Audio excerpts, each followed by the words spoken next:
আমরা চেন্নাই যাচ্ছি এসি ট্রেডে। সাথে সপসঙ্গী হিসেবে আছে আমার ভাগনা।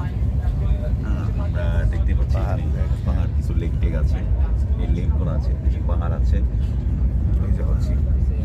এই আমরা এই পাহাড়ের মধ্যেই এরকম কনস্ট্রাকশনের এখানে কিছু ইয়ে রয়েছে, বাড়ি রয়েছে, সেটাও আমরা দেখতে পাচ্ছি।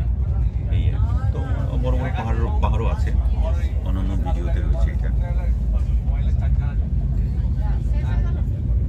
সুন্দর এখন খরা মৌসুম, চাষাবাসীর চাষযোগ্যতার জন্য এখন এইভাবেই পতিত রয়ে গেছে, অনাবাদী রয়ে গেছে। আসলে যখন মৌসুম থাকে তখন এখানে চাষবাস করা হয় বিভিন্ন ধরনের, এখন একদম খালি রয়েছে।